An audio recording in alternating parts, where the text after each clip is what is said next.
attending. Muppet and this one for most of the people from Chinese background. That's the most recent feminist work for patriarchal men and man definitions. For Muppet, you heard the word Muppet and your country because the insult is vocal. But the Guanan, the insult is half and half. You have to look at the characters, the Chinese script, and get angry. Because this unvoiced part, insect, actually refers to a puny, disgusting nature of those patriarchal treatments. So half of insults is actually unvoiced. Now, we all are familiar with Jacques Derrida's ideas that in Russian world, particularly alphabetic user, is that we tend to think about language really connected to breath, to pronunciation. Even the entire metaphorical system is based on the language that we speak and we hear. And this I call that logocentric gap. So basically, when we hear the Guanan in English context, we just very promptly jump this gap and say we have a Guanan pronunciation and then translation. And then if there's a logocentric gap, we left out the most insightful part, the insect itself, in this gap. And today we are going to address this one. Now, how is this going to work? This looks rather nice system. It's a almost semantic topology. Now, let's go one by one. Middle Egyptian literature hieroglyphic systems. The red part is non-voiced, so you don't pronounce it, but you know what to talk about is a tree. Chinese, same, and then Tangut, technically a little different. Let's go to one. This is sometimes called determinative initially, and then these they call categorizers, depending on which side you're in this debate. I don't really consider that. And second one, we usually call it radical in Chinese system. Sometimes the Japanese call it determinative. So I'm okay with it. But when we use determinative or radical for the Tangut system, there are some problems. Because Tangut itself believes that that's not radicals. That's actually part of the word wood, which was cut or put it here with the pronunciation lian to refer to lian. And all of them refer to 21st root. It looks tiny, but actually it's a full of holes. The whole is that the role of each glyph is never going to fix. So let's put one example, a carrier. It could be soundless here as deaf. So sech, and here you come here and it's ear. Or even, which is actually for even deaf people, those people who are actually listening. So this time they're actually phonetic. And same goes on writing system like Chinese and the Tangut as well. But that's not the end of it. As I talked before, the radical system with this phonetic one is quite rare in Tangut. So what Tangut use is something really bizarre. It's something called descriptive logogram. This is rather rare for Chinese and hieroglyphic. Is that you use two completely voiceless glyphs and combine the meaning together to refer to something new. So Buddha here is a person who connecting the heaven, the earth, and the people, the spirit realm. A similar idea we found in the variation of the word Buddha in Chinese, which even for me is a little rare for Chinese writers as well. And the king of the two lands, as you can see, this is a Botanic version. It's a man who actually holding the Upper and Lower Egypt symbols. So this kind of system is quite rare for these two systems, but actually quite familiar for Tangut. Now, that's a perfect system for insulting people, and you use that for insulting the foreign people. Both in China, in ancient Egypt, we have a very common sending character for foreign. Now, Egypt context. Now we have a Middle Egyptian context, which is kind of two fortresses that's built around the Niles to control the passing of the Nubian people. And see, here is very interesting. It's the Nubian people always following a kind of a bind sun behind them, something like enemies. Here is the part where the text and the picture is kind of one-to-one and become very blur this equality. Here we have a separate bounding nature to people here. So it's kind of a warning sign from Nubian saying that just be careful what you're doing. And you can see that here again in the New Kingdom, this is the term of Yang Asian people. And so and here the prisoners and the foreign enemy they all have this bounding enemies as a descriptive sound, which refer to people who are enemy, but also at the same time be confronted. And finally, this curious little figures. This is an execration text. And this one is used to cursing people.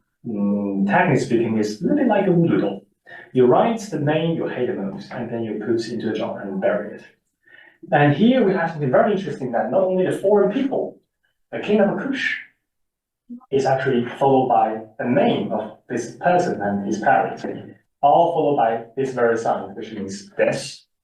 So you're literally cursing them soundless. That form. Obviously for Chinese. In China, we have oracle texts which deal with the Qiang people. Qiang people are written like this in oracle script, which is a man with a horn of goat or ram. It could be a soundless one, referred to goat, who shepherd, or they wear a horn. And also, yang itself share the same vowel as ti, as. But when you write it, you write like this. Can you spot it? Here. There's a little manacles that actually try to control this qiang. As if okay, it's very interesting. 10 alarm for 6 p.m. 6:30 p.m. No problem. Alexa, set another alarm for. Thank you. I know we're talking about human sacrifice. Human sacrifice. So we have a Yun Qiang, which looks like used Qiang in modern Chinese, but which actually means killing Qiang people. Most oracle texts talk about what we should be used and what should be not used for sacrifice. And sometimes cow, goats, and the worst case scenario, for an enemy were used. Now that's not only one. Next one. Next.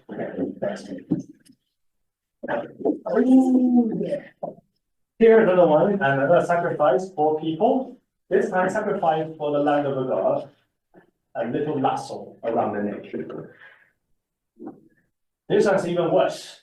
So for the land of the god, for the god of the land, you burn it. As they're burning, and then this young people got a little lasso behind the neck. So just like in Egyptian context, the foreign enemies, now in the human sacrifice context, is also bound like prisoners. And if you think about it, here's a very interesting is the glyph or the character itself is a kind of a voodoo doll itself as an entity that you actually manipulate with it to show you contempt or show you bad wishes for the people you hate most. So here the boundary between what is the text and what is entity is actually not that clear. Now let's go. So after oracle text use Chinese systems going on and on and on to this stage. And so is this condescending nature. So look at today, we have man, min, di, qiang, qiang people here. We all have dog, goat, insect over here to refer to them as inferior. Up to early 20th century, the Chinese recognize that all ancient people have a different group of people around us. They still can't get around with this idea that they are actually not the descendant of bugs or dogs. They are real human beings because their writing system really shaped their mind and talk about they are barbaric, they are animalistic. And even foreign people that really exist.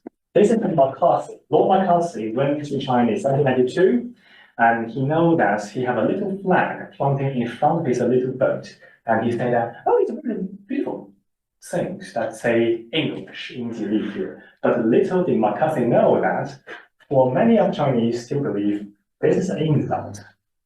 To have a little soundless mouse sign here. For some Chinese, and even today for Japanese scholars who believe this is actually a condescending nature. So putting this part into your country's name, that actually means I don't like you. Or you're barbaric.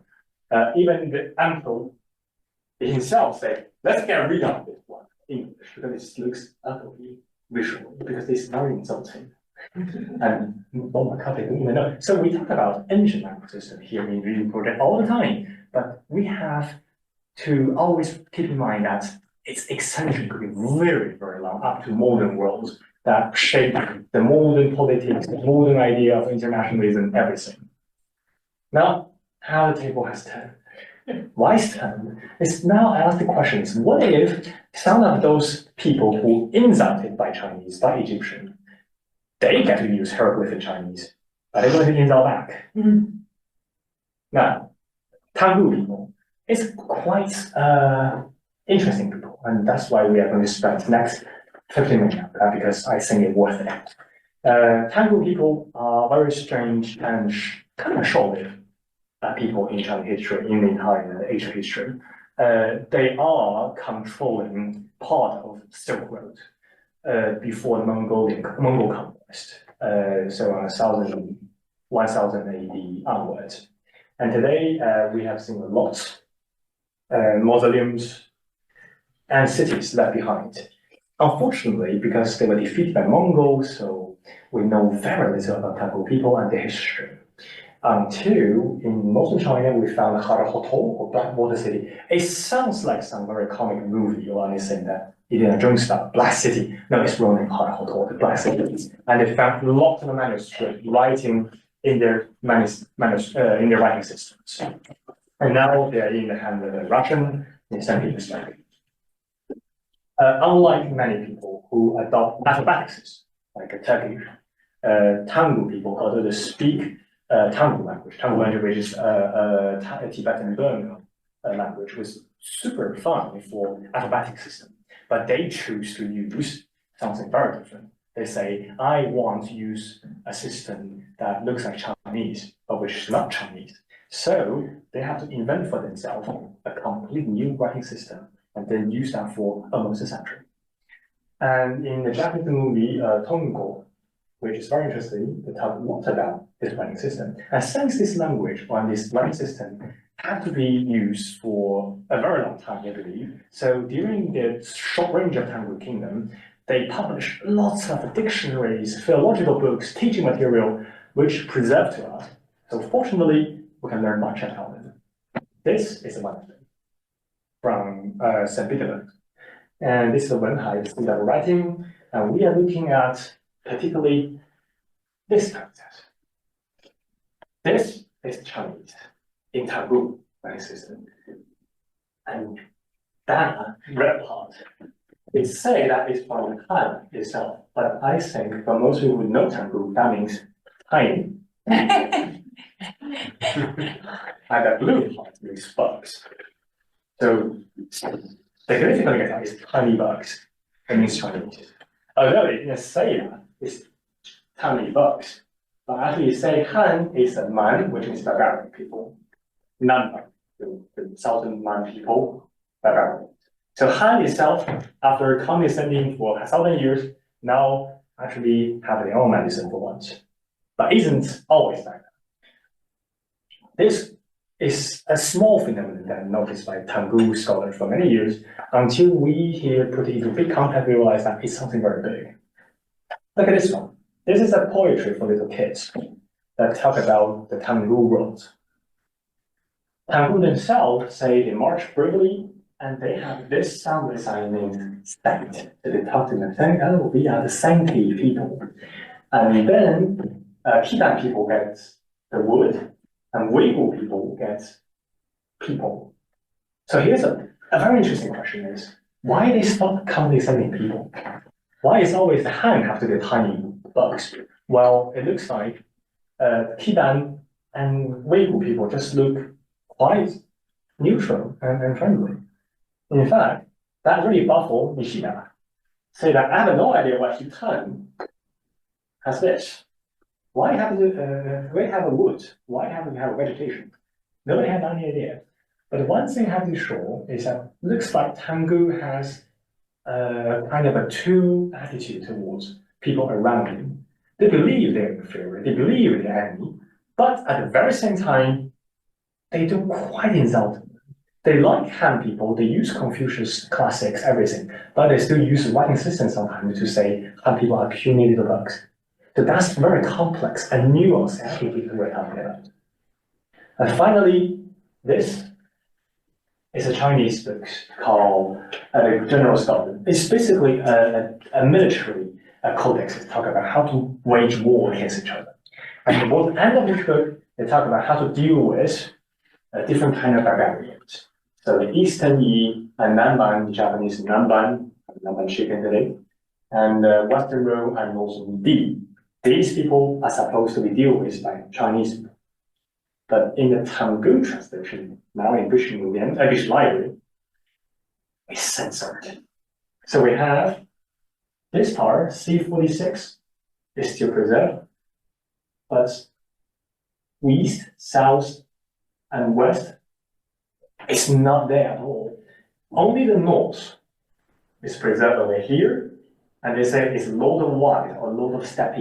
So probably Mongol, probably some nomadic people like Mongol, they're facing. So scholars talk about why they have to do that. First judgment is that they probably believe that these are rather insulting for non-Chinese because they believe they are actually be threatened by this idea that they are called barbarians. But think about it, as a Tangut people, they live in northern China with a Han in the south, they don't have actually to deal with, I don't know, southern Man or Xilong, who is actually quite away from them. And they themselves are part of this. So probably for the practicality reason, they actually don't have to deal with this. So when they translate that, they try to get rid of that. So in the end, think the North is the only threat where Tangut receive, which turned out to be true because then the Mongol come and really subvert them. So finally, Lord of White from the Mongolia steppe is the only one that preserved in translation. So I think I will just repeat Gadamo's text saying that here with this translation, you actually see two senses in their mind. One is a Sino-centered perspective. So here, what is fighting the Lord of the Steppe, the Mongol, in this book is not Tangut himself, it's Chinese. So the translator, the Tangut translator, and Tangut readers, by reading this book, they actually try to bring themselves to the gaze and perspective of Chinese, despite that they don't like them very much. They fight the Chinese all the time. On the other hand, if you look at it again, you'll find that the entire Chinese book centers about Chinese itself is moved to the north of it and become Tangut's perspective. So if they don't have to fight barbarian in the south or barbarian in the west, they just omit it at once. So here is a little bit like quantum physics here, is that they have a very shaky center. They have a very shaky idea of what's supposed to be. It's sometimes Chinese, sometimes not. And in this context, the condescending nature of their writing system towards Han people and the not condescending of nature of the rest of people seems kind of interesting and kind of fits these two centers that always change all the time. Now that's Tangut people. Like all the comparative studies, we ask the question for one case to the other and find it very interesting is that this two-centered idea and this half condescending, half not condescending, depending on context idea is going to happen to Egypt as well, or not? Well, during the late periods in Egyptian history, the Libyan kings once controlled northern parts of Egypt for a considerable length of times. And one of them is what we call, I think in the scripture, we always say that is Shishak. In Egyptian, Sheshonq, the first who claimed to conquer Israel, possibly once. Now let's look at him. We see that unity, the tribesmen here, have no common figure, and there's no value, there's no deaths, there's no prisoners. It's just normal people doing their thing. Is that means that as Libyan, as part of a barbarian, they believe that they censor off the Egyptian condescending nature from heritage. No. Because if we look at Middle Kingdom, we get this one. The New Kingdom, we said this very miserable binding prisoners is actually be get rid of. So from the New Kingdom on, there's no such cognizant nature anyway. So if we're going to say that, oh, the Libyan get rid of a cognizant nature, no, because by the New Kingdom, they already get rid of it. So we can't really tell whether they get it or not. So do they take Egyptian horseback? Yes, they did. They have punishment, outbounded up here as enemy, as prisoners. But at the same time, they didn't actually inherit the cognizant nature from the writing system. So that is just like Tangut towards other so-called barbarian group. But Tangut have a very strong feeling of the identity, and they say that Tangut is a saintly people in the writing system. Does the Libyan really claim or clutch to their own identity or not? Look at this text. This is also on second. And he said he's a great ruler of Egypt. By the way, it's actually the reconstruction. Somebody said he's a great chief of Egypt. But anyway, and then he said he is aware of Ma. So great chief Ma, the great chief of foreigners. Here is very interesting because Libyan ruling system is that they think they are chieftains and they actually allowed multiple kingship coexist each other. So why they take Egyptian perspective that believe that they are ruler of Egypt, they clutch to the original idea that they are chief of Great Ma and they are chief of foreigner. And when they say foreigners, to look at this, they're using Egyptian language and writing in hieroglyph. So these foreigners here is actually take an Egyptian perspective and say they're foreigners. So are you Libyans or are you Egyptians? So just like Tangut, we see a bisector, a very vague, constant changing of the attitude towards foreign people, or those people who used to be condescending to foreign people. So things were not they visually appear to be. So what we look at is that it does not always align with reality. So in Tangut context, we see clearly, although Han people is a puny bugs, they still like Han people. They still like Chinese people a lot. They use their writing system. They use their culture all the time. And for hieroglyph, we learned that actually this get rid of condescending nature is actually subject to many things. Historical context, the idea of what's supposed to be condescending, what's supposed to not, and also the idea of the ceremony, their own identities. So the perspective will be multi. It could be multi-perspective. It could be a very complex and nuanced attitude towards other nations and other peoples. So when we look at this phenomenon of being condescending to foreign people, or whether we can see that when the foreign people adopt this one to condescending back, it's not always a one-side way or very easy brush of work that we realize, oh, it's always like, no. Writing system, the visual interaction with us or with anyone in ancient times is a very complex issue, which will bring us to multiple questions from social identities, which John can talk about later as well in Levant, about the attitude towards someone more superior in terms of culture in ancient times and in modern times, and also how we approach this identity problem as a historian or archaeologist. And that's my talk. And that's enough time for John. Thank you very much.